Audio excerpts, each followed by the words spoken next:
Hi friends, welcome back to my YouTube channel. ಹೇಗಿದ್ದೀರಾ ಎಲ್ಲರೂ? I hope ಚೆನ್ನಾಗಿದ್ದೀರಾ ಅಂದ್ಕೊಂಡಿದ್ದೀನಿ. ಆ್ಯಂಡ್ ನಾವು ಕೂಡ ತುಂಬ ಚೆನ್ನಾಗಿದ್ದೀವಿ ಅಂತ ಹೇಳ್ತಾ ಇವತ್ತಿನ ವಿಡಿಯೋನ ಶುರು ಮಾಡೋಣ ಬನ್ನಿ. ಇವತ್ತಿನ ವಿಡಿಯೋದಲ್ಲಿ ನನ್ನ ಮಗುಗೆ ನಾನು ಯಾವ ಆಯಿಲ್ನ ಮಸಾಜ್ಗೆ ಬಳಸ್ತಾ ಇದ್ದೀನಿ, ಹಾಗೆ ಮಕ್ಕಳಿಗೆ ಮಸಾಜ್ ಮಾಡೋದ್ರಿಂದ ಏನೆಲ್ಲ ಬೆನಿಫಿಟ್ಸ್ ಇದೆ ಅಂತ ಹೇಳ್ಬಿಟ್ಟು ತಿಳ್ಕೊಳ್ಳೋಣ ಬನ್ನಿ.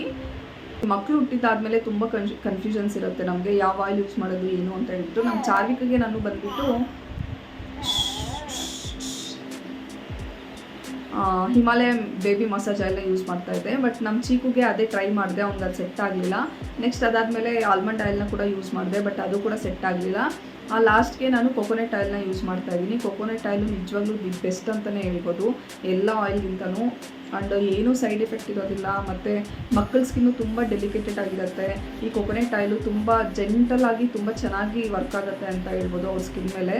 ಸೊ ಹಂಗಾಗಿ ನಾನು ಕೊಕೊನೆಟ್ ಆಯಿಲ್ನ ಯೂಸ್ ಮಾಡ್ತಾ ಇದ್ದೀನಿ. ಸೊ ಇದೇ ನಾನು ಫುಲ್ ಬಾಟ್ಲಲ್ಲಿ ರೀಸೆಂಟಾಗಿ ತೊಗೊಂಡಿದ್ದು, ಅಂದರೆ ಮನೆಯಲ್ಲೇ ಮಾಡಿಸ್ಕೊಂಡಿರೋದು, ನಾವು ಮಿಲ್ಲಲ್ಲಿ ಮಾಡಿಸ್ಕೊಂಡ್ಬಂದಿರೋದು.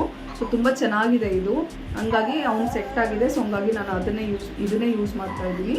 ಸೊ ನೀವು ನನ್ನನ್ನು ಕೇಳೋದಾದರೆ ನಿಜವಾಗ್ಲೂ ಕೊಕೊನೆಟ್ ಆಯಿಲ್ ದಿ ಬೆಸ್ಟ್ ಅಂತ ಹೇಳ್ಬೋದು. ಕಲರ್ ಇಂಪ್ರೂವ್ಮೆಂಟ್ಗೂ ಕೂಡ ತುಂಬ ಚೆನ್ನಾಗಿರುತ್ತೆ, ಮತ್ತು ತುಂಬ ಜಿಗ್ ಆ ಥರ ಏನೂ ಇರೋದಿಲ್ಲ, ತುಂಬ ಚೆನ್ನಾಗಿರುತ್ತೆ ಅಂತ ಹೇಳ್ಬೋದು. ಹಾಗಾಗಿ ನಾನು ಈ ಆಯಿಲ್ನ ಯೂಸ್ ಮಾಡ್ತಾ ಇದ್ದೀನಿ. ನನ್ನ ಮಗುಗೆ ಮಸಾಜ್ ಯಾವ ಥರ ಮಾಡ್ತೀನಿ ನಾನು ಅಂತ ಹೇಳ್ಬಿಟ್ಟು ನೋಡ್ಕೊಂಬರೋಣ, ಹಾಗೆ ಅದ್ರ ಬೆನಿಫಿಟ್ಸ್ ಏನು ಕೂಡ ಅಂತ ಹೇಳ್ಬಿಟ್ಟು ನಾನು ಹೇಳ್ತಾ ಹೋಗ್ತೀನಿ ನಿಮಗೆ. ಸೊ ಫಸ್ಟ್ಗೆ ನಾನಿಲ್ಲಿ ಒಂದು ಬೌಲಲ್ಲಿ ನಮ್ಗೆ ಎಷ್ಟು ಬೇಕೋ ಅಷ್ಟು ಕೊಕೊನೆಟ್ ಆಯಿಲ್ನ ತೊಗೊಂಡಿದ್ದೀನಿ. ಇದನ್ನು ಡಬಲ್ ಬಾಯ್ಲಿಂಗ್ ಮೆಥಡಲ್ಲಿ ನಾವು ಕಾಯಿಸ್ಕೋಬೇಕಾಗತ್ತೆ. ಅಂದರೆ ಸ್ವಲ್ಪ ಪಾತ್ರೆಯಲ್ಲಿ ನೀರನ್ನ ಹಾಕಿಬಿಟ್ಟು ನೀರೊಳಗಡೆ ಈ ಬೌಲ್ನ ಇಟ್ಬಿಟ್ರೆ ಅದು ಚೆನ್ನಾಗಿ ಕಾದಿರುತ್ತೆ. ಸೊ ಇದನ್ನು ಡಬಲ್ ಬಾಯ್ಲಿಂಗ್ ಮೆಥಡ್ ಅಂತ ಕರೀತಾರೆ. ಸೊ ಈಗ ನಾನಿಲ್ಲಿ ಮಸಾಜ್ ಮಾಡೋದಕ್ಕೆ ಅಂತ ಹೇಳ್ಬಿಟ್ಟು ಒಂದು ಮ್ಯಾಟ್ನ ಹಾಕ್ಕೊಂಡು, ಮ್ಯಾಟ್ ಮೇಲೆ ಇನ್ನೊಂದು ಡ್ರೈ ಶೀಟು ಅಥವಾ ನಿಮಗೇನು ಇಲ್ಲ ಅಂತಂದರೆ ನೀವು ಅವ್ರಿಗೆ ನಾರ್ಮಲಾಗೂ ಕೂಡ ಮಾಡ್ಬೋದು. ಹಾಗೆ ರೂಮ್ ಟೆಂಪ್ರೇಚರಲ್ಲಿ ಇರೋ ಥರ ನೋಡ್ಕೊಳ್ಳಿ. ತುಂಬ ಸೆಕೆನೂ ಇರಬಾರ್ದು, ಅಂದರೆ ತುಂಬ ಬಿಸಿನೂ ಇರಬಾರ್ದು, ತುಂಬ ತಣ್ಣಕ್ಕೂ ಇರಬಾರ್ದು. ಸೊ ಅಂಥ ಕ್ಲೈಮೇಟಲ್ಲಿ ನಾವು ರೂಮ್ ಟೆಂಪ್ರೇಚರಲ್ಲಿ ಆಯಿಲ್ ಮಸಾಜ್ ಮಾಡಬೇಕಾಗತ್ತೆ. ಅವ್ರ ಗಮನ ಎಲ್ಲ ಆಯಿಲ್ ಮಸಾಜ್ ಮಾಡೋ ಹತ್ರನೇ ಇರಬೇಕು, ಅಂದರೆ ಅವ್ರು ಎಂಜಾಯ್ ಮಾಡಬೇಕು ಆಯಿಲ್ ಮಸಾಜ್ನ ಮಾಡ್ತಾಯಿದ್ರೆ. ಸೊ ಆ ಥರ ಇರೋ ಹಾಗೆ ನೋಡ್ಕೊಳ್ಳಿ. ಹಾಗೆ ಅವ್ರ ಮೂಡ್ ಕೂಡ ಅಷ್ಟೇ, ಅವ್ರ ಮೂಡ್ ಚೆನ್ನಾಗಿರಬೇಕು. ಅವರು ಕ್ರ್ಯಾಂಕಿಯಾಗಿದ್ದಾಗ ಅಥವಾ ಫುಲ್ ನಿದ್ದೆ ಬಂದಾಗ ಈ ಥರ ಎಲ್ಲ ಆಯಿಲ್ ಮಸಾಜ್ ಮಾಡಿದಾಗ ಅವ್ರು ತುಂಬ ಡಿಸ್ಟ್ರಾಕ್ಟ್ ಆಗಿಬಿಡ್ತಾರೆ. ಸೊ ಹಂಗಾಗಿ ನಾನು ಹೇಳ್ತಾ ಇದ್ದೀನಿ ನೋಡಿ. ಈಗ ಸ್ವಲ್ಪನೇ ಆಯಿಲ್ನ ಎರಡೂ ಕೈಗೂ ಹಚ್ಕೊಂಡು ಚೆನ್ನಾಗಿ ಅದನ್ನು ಫಸ್ಟ್ ಮೇಲಿಂದ ಕೆಳಗಡೆವರೆಗೂ ಚೆನ್ನಾಗಿ ಈ ಥರ ಹಚ್ಕೊಳ್ಳಿ. ಈ ಥರ ಚೆನ್ನಾಗಿ ಹಚ್ಕೊಂಡು ಕೈ ಕಾಲಿಗೆಲ್ಲ ಚೆನ್ನಾಗಿ ಹಚ್ಕೊಂಡಿದ್ದಾದಮೇಲೆ ಈಗ ಟಮ್ಮಿಗೆ ನಾನು ಈ ಥರ ಮಾಡ್ತಾ ಇದ್ದೀನಲ್ವ, ಈ ಥರ ಆಯಿಲ್ ಮಸಾಜ್ ಮಾಡೋದ್ರಿಂದ ಟಮ್ಮಿಗೆ ಅವ್ರ ಗ್ಯಾಸ್ ಏನಿದೆ ಅದು ಚೆನ್ನಾಗಿ ರಿಲೀಸ್ ಆಗುತ್ತೆ, ಮತ್ತು ಅವ್ರಿಗೆ ಸ್ಟಮಕ್ ಪೇಯ್ನ್ ಕೂಡ ಜಾಸ್ತಿ ಬರೋದಿಲ್ಲ. ಮತ್ತು ಇದು ಆಯಿಲ್ ಮಸಾಜ್ ಮಾಡೋದ್ರಿಂದ ತುಂಬ ರಿಲೀಫ್ ಅನಿಸುತ್ತೆ ಅವ್ರಿಗೆ. ಹಾಗೆ ಅವ್ರದ್ದು ಬೋನ್ಸು ಮತ್ತು ಮಸಲ್ಸು ಚೆನ್ನಾಗಿ ಸ್ಟ್ರಾಂಗ್ ಆಗುತ್ತೆ ಅಂತ ಹೇಳ್ಬೋದು.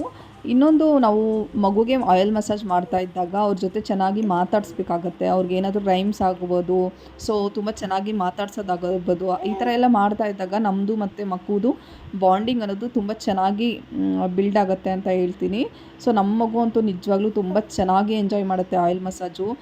ಫಸ್ಟ್ 3 ಮಂತ್ಸ್ ಅಂತೂ ಕಂಪ್ಲೀಟ್ ಸ್ವಲ್ಪನೂ ನನಗೆ ಕೋಪ್ರೇಟ್ ಮಾಡ್ತಾ ಇರಲಿಲ್ಲ. ತುಂಬ ಚೆನ್ನಾಗಿ ಆಯಿಲ್ ಮಸಾಜ್ನ ಎಂಜಾಯ್ ಮಾಡ್ತಾ ಇದ್ದೀನಿ. ಪ್ರತಿ ಮಗುನೂ ಅಷ್ಟೇ, ಸ್ಟಾರ್ಟಿಂಗಲ್ಲಿ ಸ್ವಲ್ಪ ಅವ್ರಿಗೂ ಕೂಡ ಒಂಥರ ಸೆಟ್ ಆಗೋದಕ್ಕೆ ಟೈಮ್ ಹಿಡಿಯುತ್ತೆ, ಮತ್ತು ಅದಾದಮೇಲೆ ಸ್ವಲ್ಪ ಚೆನ್ನಾಗಿ ಸೆಟ್ ಆಗ್ತಾರೆ, ಮತ್ತು ತುಂಬ ಚೆನ್ನಾಗಿ ಎಂಜಾಯ್ ಮಾಡ್ತಾರೆ. ಚೆನ್ನಾಗಿ ಮಸಾಜ್ ಮಾಡ್ತಾ ಇದ್ದೀನಲ್ವ ಲೆಗ್ಸ್ಗೆ ಮತ್ತು ಬೆರಳುಗಳಿಗೆ. ಈ ಥರ ಆಯಿಲ್ ಮಸಾಜ್ ಮಾಡೋದ್ರಿಂದ ಅವ್ರಿಗೆ ತುಂಬ ರಿಲ್ಯಾಕ್ಸೇಷನ್ ಸಿಗುತ್ತೆ. ಹಾಗೆ ತುಂಬ ರಿಲೀಫ್ ಆಗಿರ್ತಾರೆ ಅವರು, ಮತ್ತು ನಿದ್ದೆ ಚೆನ್ನಾಗಿ ಮಾಡ್ತಾರೆ.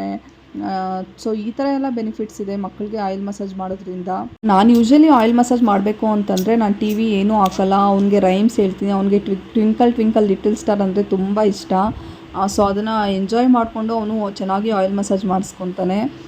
ಹಾಗೆ ಬೇರೆ ಆಯಿಲೆಲ್ಲ ಯೂಸ್ ಮಾಡೋದು ಅಷ್ಟು ಒಳ್ಳೆಯದಲ್ಲ, ಔಟ್ಸೈಡಿಂದ ತರಿಸೋದು. ನಾವು ಮನೆಯಲ್ಲೇ ಈ ಥರ ಅಚ್ಚು ಕೊಬ್ಬರಿ ಎಣ್ಣೆ ಆಯಿಲ್ನ ಮಸಾಜ್ ಮಾಡೋದ್ರಿಂದ ತುಂಬ ಬೆನಿಫಿಟ್ಸ್ ಇರುತ್ತೆ ನಮಗೆ. ನಾನು ಆ್ಯಕ್ಚುಲಿ ನಮ್ಮಮ್ಮ ಹೇಳ್ತಾಯಿದ್ರು ಕೊಬ್ಬರಿ ಎಣ್ಣೆಯಲ್ಲಿ ಆಯಿಲ್ ಮಸಾಜ್ ಮಾಡಬಾರ್ದು, ಮಕ್ಕಳು ಕಪ್ಪಾಗಿಬಿಡ್ತಾರೆ ಅಂತ. ಬಟ್ ಅದೆಲ್ಲ ಸುಳ್ಳು. ಅವ್ರ ಸ್ಕಿನ್ನು ತುಂಬ ಚೆನ್ನಾಗಿ ಮಾಯ್ಶ್ಚರೈಸಿಂಗ್ ಆಗಿರುತ್ತೆ. ಮಕ್ಕಳು ಕಪ್ಪಿದ್ರೂ ಏನು ಪರವಾಗಿಲ್ಲ, ಬಟ್ ಅವ್ರ ಸ್ಕಿನ್ ಚೆನ್ನಾಗಿದ್ದರೆ ಅಷ್ಟೇ ಸಾಕಲ್ವಾ. ಸೊ ತುಂಬ ಚೆನ್ನಾಗಿತ್ತು. ನಾನು ಸ್ವಲ್ಪ ದಿವಸ ಅವಾಯ್ಡ್ ಮಾಡಿಬಿಟ್ಟಿದ್ದೆ ಆಯಿಲ್ ಮಸಾಜ್ ಮಾಡೋದು ಕೊಕೊನೆಟ್ ಆಯಿಲಲ್ಲಿ. ಮತ್ತು ಅದಾದಮೇಲೆ ನನಗೆ ಕೊಕೊನೆಟ್ ಆಯಿಲೇ ಬೆಸ್ಟು ಅಂತ ಅನ್ನಿಸ್ತು. ಸೊ ಹಂಗಾಗಿ ನಾನು ಅದನ್ನೇ ಕಂಟಿನ್ಯೂ ಮಾಡ್ತಾಯಿದ್ದೀನಿ. ಸೊ ಈಗ ಈ ಕಡೆ ತಿರುಗಿಸ್ಬಿಟ್ಟು ಮತ್ತು ಚೆನ್ನಾಗಿ ಆಯಿಲ್ ಮಸಾಜ್ನ ಮಾಡ್ತಾಯಿದ್ದೀನಿ ನೋಡಿ. ಅದು ಮ್ಯಾಟ್ಗೆಲ್ಲ ಮೆತ್ಕೊಂಡ್ಬಿಟ್ಟಿರುತ್ತೆ ಅಲ್ವಾ, ಸೊ ಹಂಗಾಗಿ ಮತ್ತೆ ಇನ್ನೊಂದ್ಸಲ ಈ ಕಡೆ ಟರ್ನ್ ಮಾಡಿಕೊಂಡು ಚೆನ್ನಾಗಿ ಆಯಿಲ್ ಮಸಾಜ್ ಮಾಡಿಕೊಂಡು ಲಾಸ್ಟಲ್ಲಿ ನಾನು ಫೇಸ್ ಮಸಾಜ್ನ ಮಾಡ್ಕೊತೀನಿ.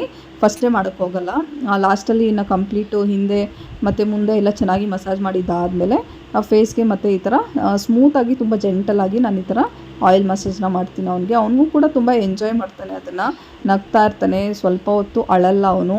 ಸೊ ತುಂಬ ಚೆನ್ನಾಗಿ ಎಂಜಾಯ್ ಮಾಡ್ತಾನೆ. ಮತ್ತು ನಾನು ಫೀಡ್ ಮಾಡಿಸಿದ್ದಾದಮೇಲೆ ಒಂದು ಹಾಫ್ ಆನ್ ಅವರ್ ಆದಮೇಲೆ ನಾನು ಆಯಿಲ್ ಮಸಾಜ್ ಮಾಡೋದಕ್ಕೆ ಟ್ರೈ ಮಾಡ್ತೀನಿ. ಹಾಗೆ ಅವ್ನು ಮೂಡ್ ನೋಡ್ಕೊತೀನಿ ನಾನು ಯಾವ ಥರ ಇದ್ದಾನೆ ಅಂತ ಹೇಳ್ಬಿಟ್ಟು. ಸೊ ಅಂಥ ಟೈಮಲ್ಲಿ ನಾನು ಆಯಿಲ್ ಮಸಾಜು ಮತ್ತು ಸ್ನಾನ ಮಾಡಿಸೋದಕ್ಕೆ ಟ್ರೈ ಮಾಡ್ತೀನಿ.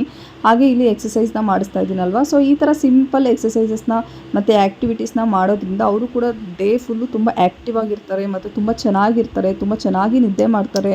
ಸೊ ಈ ಥರ ಎಲ್ಲ ಬೆನಿಫಿಟ್ಸ್ ಇದೆ.